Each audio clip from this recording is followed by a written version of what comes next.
Hi guys, this is Bill from Spencer1984.com with another update to the Mad Max Holden Sandman. In the last video, left off with the engine, chassis, and interior pretty much wrapped up, and I have added a couple of final details since then. So taking a look at the interior, I've got the rearview mirror painted in place, and it's got the reflective surface on it. And down here the tailpipes are installed, painted the same color as the exhaust with some chrome tips, and I've got the inside of the wheels touched up. So, this is all finished now, and onto the body. I've got the base color on, and I've started with the markings. I've got the black squares behind the fender vents. Up front, I've got the lower grille painted, and the windshield frame is done in black with some bare metal trim. I ended up going with TS36 for the base color because I wanted something that was a little brighter, a little more tomato red than the Italian red or pure red that I usually use. And I think this pretty much fits what I was looking for.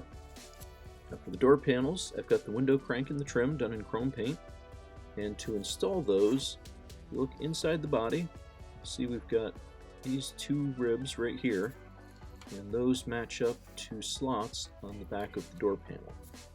Got a little bit of glue on the back side of this, so just press it into place, and that's all set. Got the other one in already, and now we can move on to getting the glass installed. And the instructions aren't terribly helpful for this, so what I'm going to do, got some glue there right at the top, and that's just a little bit of tacky glue that I applied with a toothpick. And they show you just dropping it in from the inside, and that doesn't work. What you got to do instead is feed it through from the front like this, and then just kind of tilt it back so that those two tabs in the roof catch the holes in the glass, just like that. And from the outside, that fits nice and flush right down on those two side supports, and actually looks really good.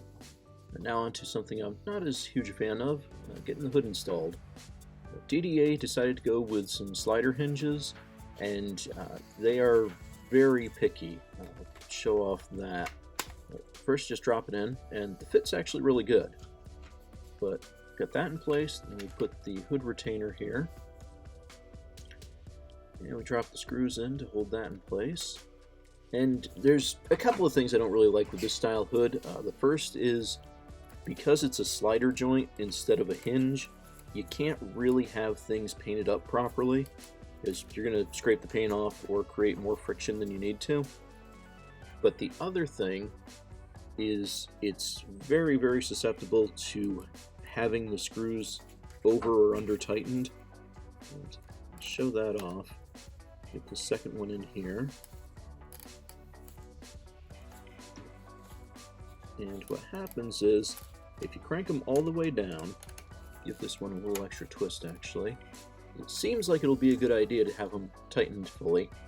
And if you try the hood, you can raise it, and oh, that's nice, it holds itself open. But if you try to close it, it jams up. So what you got to do is back off on them just a little bit, and now you can see that lays nice and flat, but it doesn't hold itself open anymore. So yeah, just not my favorite. Onto the dashboard, and because of the way it was cast with the gauge bezels and the knobs and everything, I couldn't really use the decals. They were going to be a mess if I tried to, so instead did some bare metal foil, did some paint, and I did end up using the speedometer and tachometer gauges, but everything else there is paint. Now this goes in just over the hood retainer, and gotta kind of squeeze it between the door panels. But a little bit of flexing here, but it will go in.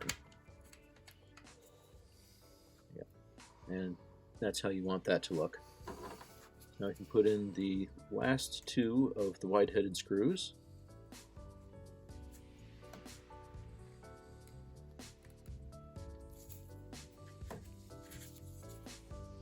And you're going to run into the same thing here as with the hood retainer itself. If this gets over tightened, the hood won't close all the way.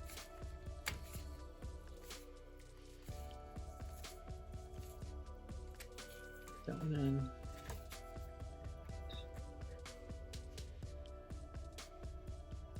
There we go. Get the second one in.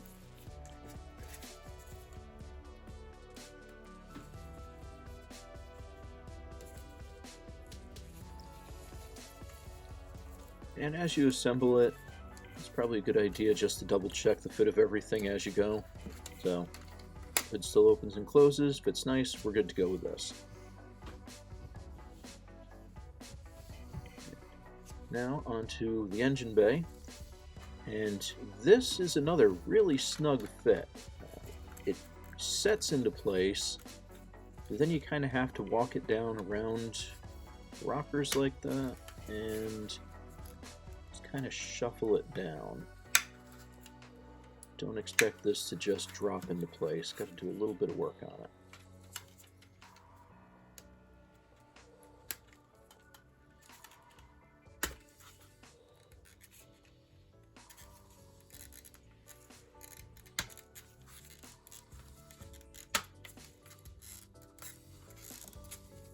So that's how that's going to look.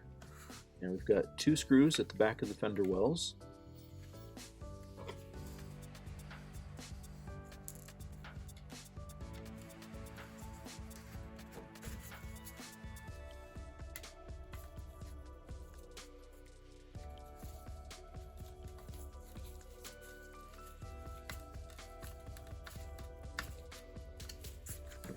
Give it a little squeeze, just make sure that it's fully seated. Same on the other side here.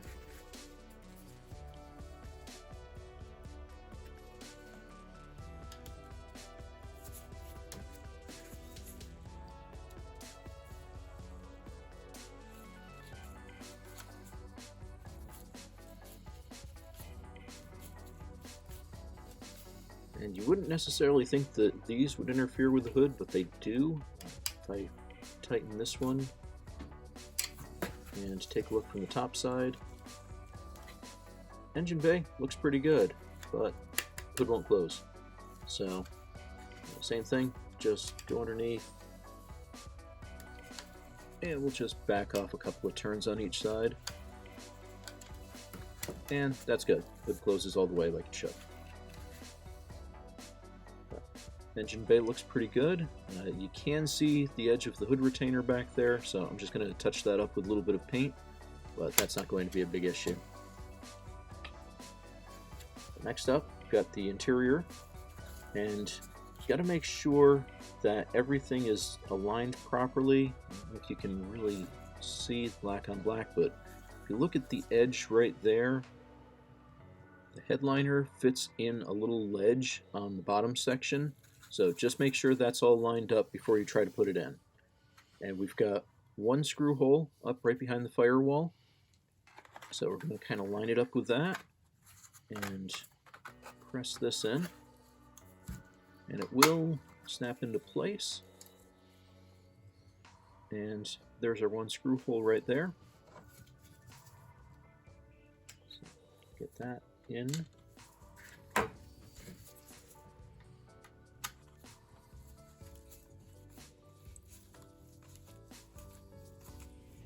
And yes, this is another place that you can over tighten it. See, pops that up. So go through, back off just a turn, and we're good. Taking a look at it, actually fits really nice. That headliner is nice and tight to the roof. Yeah, looks pretty good. Nice job, DDA. Bring in the chassis here, and this is another kind of like the engine bay. It fits really snug, which looks great. It needs a little massaging all the way around before it'll actually get into place.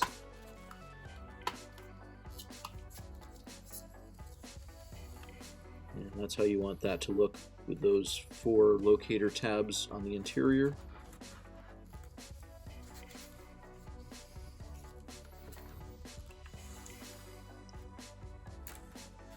Got 4 screw holes at the extreme corners of it.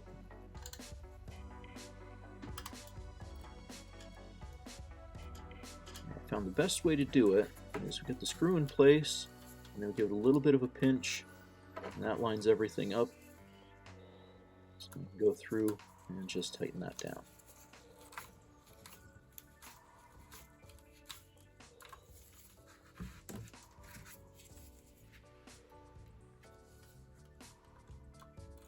Two. Same thing, give a little pinch, make sure everything's lined up, tighten it down.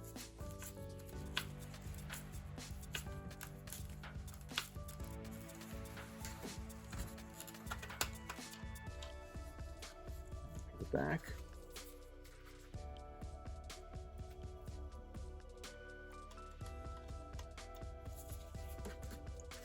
One of the reasons why I hadn't put in the exhaust tips last time is I wanted to make sure that these would clear. I've run into one or two where the exhaust pipes go right over the screw holes to hide them. I just wanted to make sure that wasn't the case here, but it isn't. So you totally can put the screws in is the last thing. Number 4 here. Put that in.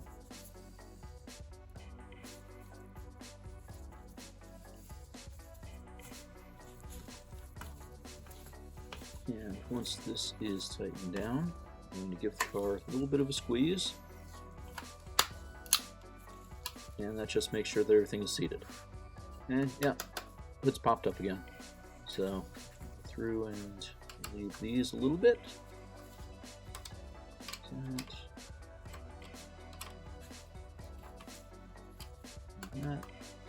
It's better. You know, I'll take care of that later. Last couple of things. Got the bumper done. Did this in some bare metal foil with black rubber strip on it. And this just pops in. And fits really nicely.